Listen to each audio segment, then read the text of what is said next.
दोस्तों, आज जो हम अध्याय करने जा रहे हैं उसका नाम है मानव नेत्र तथा रंग बिरंगे संसार। आज हम इसका दूसरा भाग करेंगे। तो चलिए जानते हैं कि इस भाग में हम क्या जानने वाले हैं। इस भाग में हम बात करेंगे दृष्टि दोष के बारे में कि आखिर ये कितनी तरह की होती हैं और इन्हें कैसे ठीक किया जाता है, और हम ये भी जानेंगे कि हमें कैसे पता लगाना है कि कितनी क्षमता का लेंस इस्तेमाल होगा। अब इसे जानने के लिए आपको कुल 5 चीजों के बारे में जानना है। पहला तो है बिंब, कि आखिर जो वस्तु है वो कहां पर रखी हुई है। दूसरा हमें जानना है प्रतिबिंब के बारे में, जैसा कि हम जानते हैं कि एक बिंब का लेंस प्रतिबिंब बनाता है। तीसरा हमें जानना है दृष्टि पटल के बारे में, यानी कि वो जगह है जहां पर प्रतिबिंब को बनना है। और चौथी चीज जो हमें जाननी है वो है पक्षमाभी पेशियां। और पांचवा चीज तो है हमारा लेंस। ठीक है, तो इन 5 चीजों के बारे में ही हम बात करेंगे आज की पूरी वीडियो में।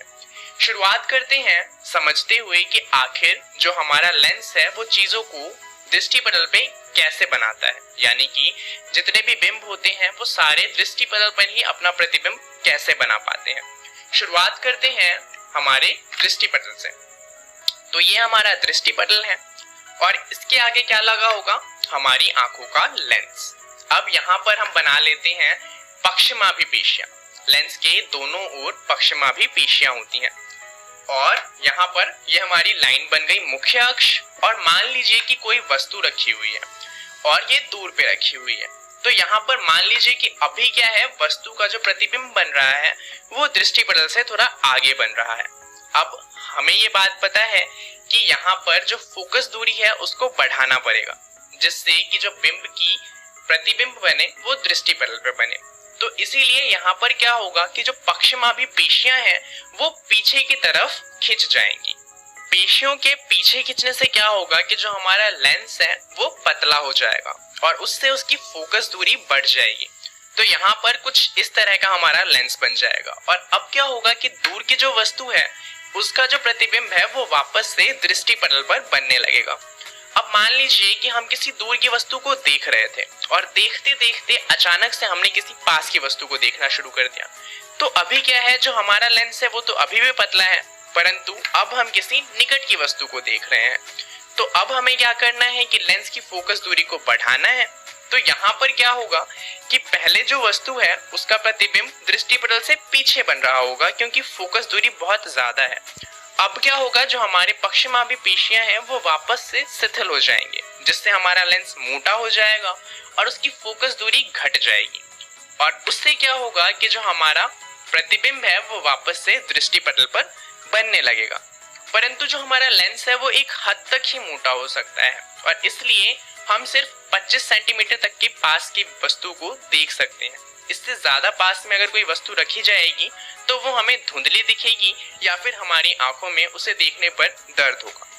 तो ये जो चीज है इसे कहा जाता है समंजन क्षमता। और समंजन क्षमता के कारण ही हम दूर की, पास की और हर जगह की वस्तुओं को अच्छी तरह से देख पाते हैं। अब जब समंजन क्षमता में कोई दिक्कत आ जाती है, कई बार क्या होता है कि उम्र के कारण या फिर किसी और वजह से जो हमारा पक्षमाभी पेशियां हैं वो अच्छे से काम नहीं कर पाता और इस वजह से हमारी समंजन क्षमता खराब हो जाती है। या फिर कई बार क्या होता है कि हमारी आंखों का आकार ही बड़ा या छोटा हो जाता है। तो उससे क्या होता है कि जो हमारा दृष्टि पटल है वो आगे या फिर पीछे चला जाता है और उससे क्या होता है कि पक्षमाभी पेशियां अभी भी पुराने वाले दृष्टि पटल पर जो इमेज है या प्रतिबिंब है उसे बनाने की कोशिश कर रही है, परंतु जो दृष्टि पटल है वो आगे या पीछे हो चुका है और इस वजह से फिर से जो प्रतिबिंब होता है वो धुंधला बनता है। और यही दिक्कत है जिसकी वजह से हम चीजों को ढंग से नहीं देख पाते। अब चलिए जानते हैं कि चीजों को ठीक कैसे किया जाता है। ये तो हम जानते ही हैं कि उनके आगे एक उचित क्षमता का लेंस लगाया जाता है, परंतु हमें कैसे पता चलेगा कि कौन सा लेंस लगाना है और कितनी क्षमता का लगाना है। इसके लिए आइए एक सवाल करते हैं। तो सवाल है कि एक व्यक्ति 30 सेंटीमीटर की दूरी से परे की वस्तुओं को नहीं देख सकता। दृष्टि दोष को संशोधित करने के लिए कितनी शक्ति के लेंस का उपयोग करना चाहिए। अब यहाँ पर हमें बताया गया है कि जो व्यक्ति है वो 30 सेंटीमीटर से दूर की वस्तुओं को नहीं देख सकता। तो क्या आपको पता चल गया कि दोष कौन सा है? अगर आपका उत्तर है निकट दृष्टि दोष तो आप सही हैं, क्योंकि निकट दृष्टि दोष में हमें पास की चीजें दिखाई देती हैं परंतु दूर की चीजें दिखाई नहीं देती। अब यहाँ पर क्या बताया गया है कि हमारी जो आंखें हैं वो 30 सेंटीमीटर तक की चीजों को देख सकती हैं। अब हमें पता है कि उसके आगे एक लेंस लगाना है। यहाँ पर एक स्क्वायर डब्बा बनाया गया है, क्योंकि मान लीजिए हमें नहीं पता कौन सा लेंस लगाना है और ना हमें ये पता कि कितनी क्षमता का लगाना है। अभी हम इस सवाल को सॉल्व करेंगे और हमें पता चल जाएगा कि कौन सा लेंस लगेगा और इसकी क्षमता कितनी होगी। तो सबसे पहले यहाँ पर बना लेते हैं मुख्य अक्ष। अब हमें ये पता है कि ये आंख जो है वो 30 सेंटीमीटर तक तो चीजों को देख सकती है, परंतु अगर उसके बाद कोई चीज रखी है तो उसे नहीं देख सकती। और हम चाहते हैं कि जो ये आंख है वो अनंत पर रखी हुई चीज को भी देख पाए। तो चलिए मान लेते हैं कि कोई ऑब्जेक्ट यानी कि कोई बिंब अनंत पर रखा हुआ है, तो इसको हम किससे डिनोट करेंगे? जैसा हमने प्रकाश वाले अध्याय में पढ़ा था, जो बिंब होता है उसकी दूरी को u से डिनोट करते हैं। तो यहाँ पर u कितना हो जाएगा? अनंत। अब हम क्या चाहते हैं? हमने जो ये लेंस लगाया है, हम चाहते हैं कि ये लेंस जो अनंत पर रखी चीज है उसको 30 सेंटीमीटर पे बना दे, क्योंकि हमारी आंख 30 सेंटीमीटर की चीज को तो देख ही सकती है। तो अगर अनंत पर रखी चीज की इमेज को 30 सेंटीमीटर पे बनाया जाएगा तो हमारी आंखें उस इमेज को देख सकती हैं और फिर हमें चीजें जो अनंत पर रखी हैं वो भी दिखाई देने लगेंगी। तो यहाँ पर जो हमारा v यानी कि प्रतिबिंब की दूरी हो जाएगी 30 सेंटीमीटर। अब यहाँ पर आप देख सकते हैं कि दोनों ही चीजें यानी कि बिंब और प्रतिबिंब दोनों ही लेंस के पीछे की तरफ बना हुआ है, तो इसलिए दोनों की वैल्यू माइनस में आएगी। तो u हो जाएगा हमारा माइनस अनंत या फिर माइनस इंफिनिटी, और जो हमारा प्रतिबिंब की दूरी होगी वो हो जाएगी माइनस 30 सेंटीमीटर। अब आपने एक चीज पढ़ी थी लेंस सूत्र, जो था 1/v माइनस 1/u बराबर में 1/f। यहाँ पर आपको v तो पता है और आपको u भी पता है, तो इससे आपको f भी पता चल जाएगा। तो चलिए यहाँ पर लेंस सूत्र लगाइए और जल्दी से निकालिए कि f कितना होगा और उसके बाद वीडियो को कंटिन्यू कीजिए। तो आपने उत्तर निकाल लिया होगा। चलिए देखते हैं कि आपका उत्तर सही है या फिर नहीं। यहाँ पर v हो जाएगा -30 और इंफिनिटी को 1/इंफिनिटी तो 0 ही लेते हैं, तो इसकी तो कोई बात ही नहीं है। तो हमारा 1/f आ जाएगा 1/-30 और इससे हमारा f आ जाएगा -30। तो अगर आपका उत्तर यही आया है तो अब जल्दी से पता करिए कि इसकी क्षमता कितनी होगी। आप जानते हैं कि लेंस की क्षमता होती है 1/f। अब आपको f दिया हुआ है -30, यानी कि लेंस की क्षमता हो जाएगी 1/-30। तो क्या आप लेंस की क्षमता निकाल सकते हैं? जरा कोशिश कीजिए।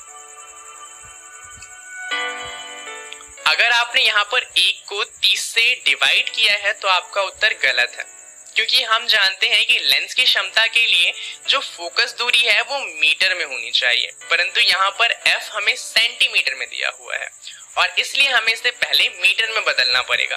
अब क्योंकि 1/-30 है और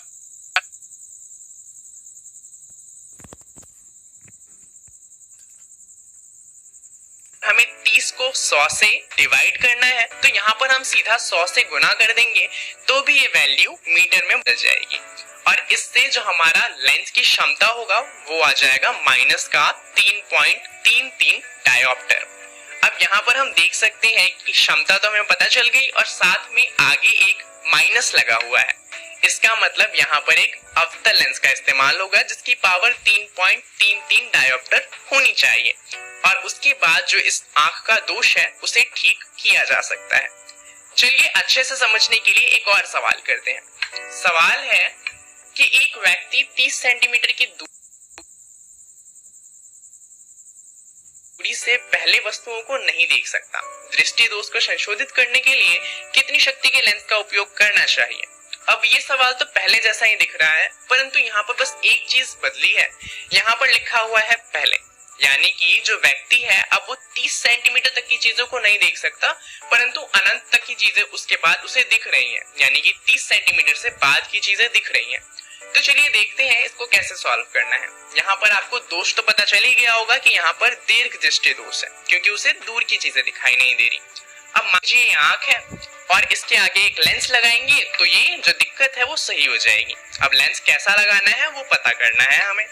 यहाँ पर हमने मुख्य अक्ष बनाया और हम जानते हैं कि इस व्यक्ति को 30 सेंटीमीटर तक कुछ नहीं दिखाई दे रहा, तो हम क्या चाहेंगे, एक तो बात है कि हमें 25 सेंटीमीटर से पहले का वैसे भी नहीं दिखता, तो हम चाहेंगे कि अगर 25 सेंटीमीटर पे कोई वस्तु रखी हुई है तो ये लेंस क्या करे, उसकी इमेज को 30 सेंटीमीटर पे बना दे।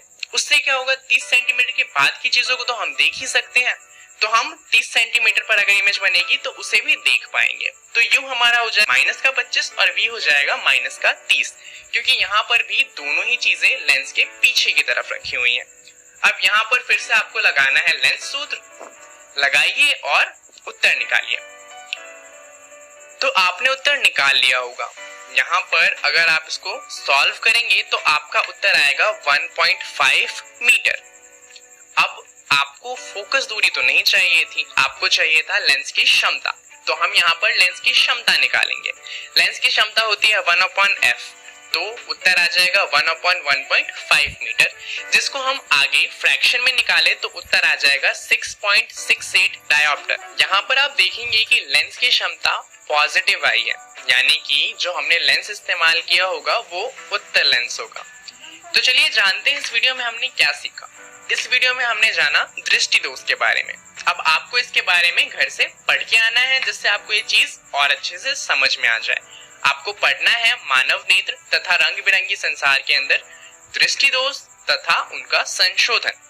अगली वीडियो में हम कुछ चीजों के बारे में जानेंगे, जैसे कि पूर्ण आंतरिक परावर्तन, प्रकाश का विक्षेपण और प्रकाश का प्रकीर्णन। तो आप इनके बारे में भी पढ़कर आइएगा। अब इसके साथ साथ आपको एक और चीज पढ़ के आनी है, जो है एक प्रिज्म से अपवर्तन किस तरह से होता है। अब प्रकाश वाले अध्याय में आपने ग्लास स्लैब से अपवर्तन पढ़ा था, प्रिज्म से अपवर्तन भी कुछ उसी तरह का है, तो आपको वो चीज समझ आ जाएगी। तो अगली क्लास में आप वो पढ़कर आइएगा। इस वीडियो के लिए इतना ही, धन्यवाद।